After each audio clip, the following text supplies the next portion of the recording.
ಅನುಪ್ರಭಾಕರ್ ಚಿತ್ರ ಜೀವನದಲ್ಲಿ ಏರಿಳಿತಗಳಿವೆ. ದಾಂಪತ್ಯದ ಜೀವನದಲ್ಲಿ 2ನೇ ಅಧ್ಯಾಯವೂ ಇದೆ. ಆದರೆ ಇದಕ್ಕೆಲ್ಲ ಕಾರಣವೂ ಇದೆ. ಅದನ್ನ ಅನುಪ್ರಭಾಕರ್ ಹೇಳಿಕೊಂಡಿದ್ದಾರೆ. ತಮ್ಮ ತಂದೆ ಕೊನೆಯುಸಿರೆಳೆದಿರುವುದನ್ನ ಕನಸಿನಲ್ಲೇ ಕಂಡಿದ್ರಂತೆ. ಆ ಕನಸು ನನಸಾಯ್ತಂತೆ. ಹೀಗೆ ಅನುಪ್ರಭಾಕರ್ ಜೀವನದ ಒಂದಷ್ಟು ಇಂಟ್ರೆಸ್ಟಿಂಗ್ ವಿಷಯಗಳು ಇಲ್ಲಿವೆ ನೋಡಿ.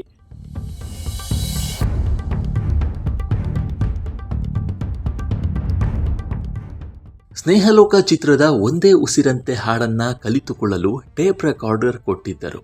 ಇದನ್ನ ಕೇಳಿಯೇ ಅನುಪ್ರಭಾಕರ್ ಗಾಬರಿ ಆಗಿದ್ರಂತೆ. ಒಂದೇ ಉಸಿರಿನಲ್ಲಿರೋ ಈ ಹಾಡನ್ನ ಕಲಿಯೋದು ಹೇಗೆ ಅನ್ನೋದು ಟೆನ್ಷನ್ ಕೂಡ ಇವರಿಗಿತ್ತು ಅಂತೆ. ಇನ್ನು ಶಾಂತಿ ಕ್ರಾಂತಿ ಚಿತ್ರದಲ್ಲಿ ಅನುಪ್ರಭಾಕರ್ ಬಾಲನಟಿ ಆಗಿಯೇ ನಟಿಸಿದ್ದಾರೆ. ಈ ಚಿತ್ರದಲ್ಲಿ ರಜನಿಕಾಂತ್, ನಾಗಾರ್ಜುನ್ ಅವರೊಟ್ಟಿಗಿನ ಕೆಲಸವನ್ನ ನೆನಪಿಸಿಕೊಂಡಿದ್ದಾರೆ.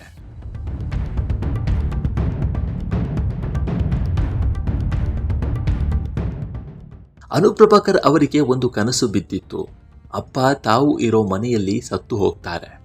ಹಾಗಂತಲೇ ರಾತ್ರಿ ಮಲಗಿದಾಗ ಇವರಿಗೆ ತಮ್ಮ ತಂದೆ ಬಗ್ಗೆ ಕನಸು ಕಂಡಿದ್ರು. ಆ ಒಂದು ಕನಸು ಬೆಳಗ್ಗೆಯೂ ಕೂಡ ನೆನಪಿತ್ತಂತೆ. ಆದರೆ ಆ ಕನಸು ಮುಂದೆ ಕೆಲವು ದಿನಗಳಲ್ಲಿ ನಿಜ ಆಯ್ತಂತೆ.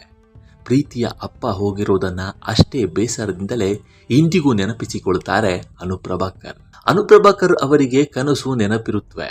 ರಾತ್ರಿ ಕಂಡ ಕನಸುಗಳು ಮರೆತು ಹೋಗಿರೋದಿಲ್ವಂತೆ. ಬೆಳಗ್ಗೆಯೂ ನೆನಪಿರುತ್ತಂತೆ.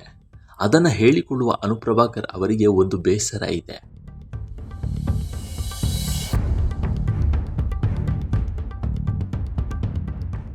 ಇನ್ನು ಅನುಪ್ರಭಾಕರ್ ಅವರು 2ನೇ ಮದುವೆ ಆದರು.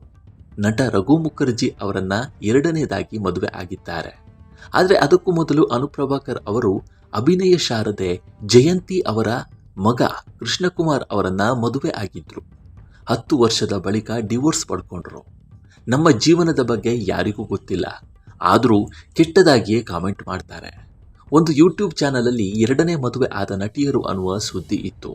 ಅದರಲ್ಲಿ ನನ್ನ ಫೋಟೋನೂ ಇತ್ತು. ಇದೆಲ್ಲ ಒಂದು ಮ್ಯಾಟ್ರಾ? ಹೀಗೆ ಪ್ರಶ್ನೆ ಮಾಡುವ ಅನುಪ್ರಭಾಕರ್ ಅವರಿಗೆ ಕಾಮೆಂಟ್ಗಳು ಹರ್ಟ್ ಮಾಡ್ತವಂತೆ. ನಮ್ಮ ಜೀವನದ ಬಗ್ಗೆ ಯಾರಿಗೂ ಗೊತ್ತೇ ಇರೋದಿಲ್ಲ, ಆದರೂ ಕಾಮೆಂಟ್ ಹಾಕ್ತಾರೆ. ಇದು ಎಷ್ಟು ಸರಿ ಅಂತ ಅನುಪ್ರಭಾಕರ್ ಪ್ರಶ್ನೆ ಮಾಡಿದ್ದಾರೆ.